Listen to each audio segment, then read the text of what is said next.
Unit conversion. This is covered in the book, but it's kind of split in between a couple different sections. So I'm going to do it as one unit here to kind of try to put it all together. So what we mean by unit conversions is we're going to have numbers with units on them, and we're going to convert them to a different type of unit. So for example, we have 330 seconds, and we want to convert that to minutes.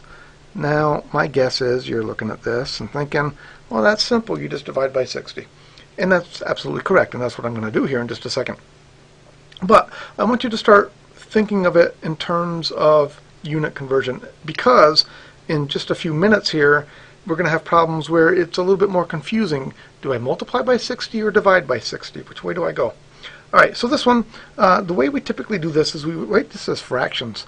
And what you want to do when you get done, you want to have minutes left over on top, so I put minutes on top, and I need to get rid of seconds, so I put seconds down on bottom, and of course we know 1 minute is 60 seconds. So in essence what happens is these units cancel out, and I'm left with minutes, and 330 divided by 60, according to my calculator, is 5.5 minutes, 5.5.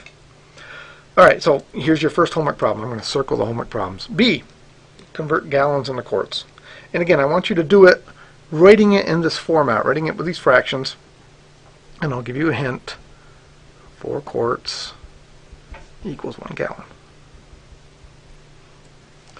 Alright, so here's what I mean by it's going to be a little bit more confusing. Do I multiply or do I divide? In this problem, part C, we have 40 feet per second. And when I get all done, I want to have miles per hour. Alright, so let's start with the feet. I know that there are 5,280 feet in a mile. Just a well-known fact. If this problem were on a quiz or on a test, I would give you that information. I wouldn't necessarily expect you to memorize that. But so the question is, do I multiply by 5,280 or do I divide by 5,280? And the way I figure that out is I see that I have feet, but I want miles. And I want miles on top. So I'm going to put miles on top, which means I need feet on bottom. And I just said 5,280 feet is 1 mile. So in this case, we divide by the 5,280. That cancels out the feet. And now I have miles on top, which is what I want, but unfortunately I have seconds on bottom. So I need to convert that. So what I know is I need to get rid of seconds, and I'm going to convert it to minutes first, I guess. And I know 60 seconds is 1 minute. So you see how I'm doing this, how I'm dealing with the units first, and then I put in the numbers. And that always will make it correct as far as telling me should I multiply or should I divide. Alright, so now I've got miles on top, which is good, but now I have minutes on bottom. I want hours, so again I need to convert. I want to get rid of the minutes, and I want hours. And again, I know 60 minutes is 1 hour. So the minutes cancel out. And now I'm good. Now I have miles on top and hours on bottom. So I grab my calculator. 40 times 60 times 60 divided by 5,280. This is, I didn't really give myself enough room here, 27.27272727, repeating forever and ever, miles per hour. Alright, let's try number 2. Horse race lengths are often measured in furlongs, where 8 furlongs equals 1 mile. So 8 furlongs equals 1 mile. A fairly fast horse can run a 9 furlong race in about 1 minute and 45 seconds. Compute the speed of the horse in miles per hour. Alright, so again, when I get done, I want miles per hour. And I know that the horse goes 9 furlongs in 1 minute 45 seconds. Alright, I think the first thing I want to do is I'm going to write this as 9 furlongs over. I got mixed units here, and I don't like that. 1 minute, 45 seconds. I think I should either convert that all to minutes or all to seconds. Which one? It doesn't really matter. I think I'm going to go to minutes, and I know that's 1 3/4, and I'm going to write it as a decimal minutes, 1.75 minutes.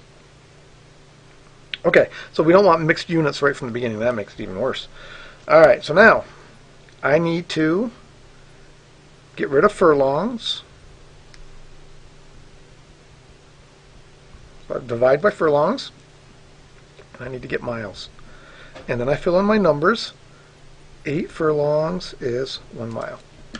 My furlongs cancel out. And then I need to get rid of minutes. Again, I didn't really leave myself enough room here, I see. I need to get rid of minutes, so I'm going to put minutes on top, and I want hours left over, and I know 60 minutes is 1 hour. Alright, so my final answer is, I take 9, I divide it by 1.75, then I multiply by 1/8, then I multiply by 60, and I get 38 point, we'll call it 57 miles per hour. Okay. Alright, so here's some work for you. I want you to try number 3. And number 3 comes with a little story. I lived in Kansas for a while, about 11 years, and I taught there for a while. And one day I was at lunch, and one of the business teachers loved to go to the dirt track races. Dirt track racing in Kansas was very, very popular. And he came back one day and he said, oh, I was at the dirt track races, and this is a 3/4 mile loop. These cars were going around in a minute and 10 seconds. Oh, they must have been going like 120 miles an hour. And I said, Tony, they weren't going anywhere near 120 miles an hour. So I had to back up what I said and prove it. And so I did. And I showed him how fast they were going. And now your goal is to figure out how fast they were going. And tell me if I was right or if Tony was right. Were they going close to 120 miles an hour? So I want you to do problem 3. Also want you to try problem 4. So this is the end of the first half of the video for this section. And then the second half we'll see where we're going to be using unit conversion. Unit conversion can be very useful in dealing with equations.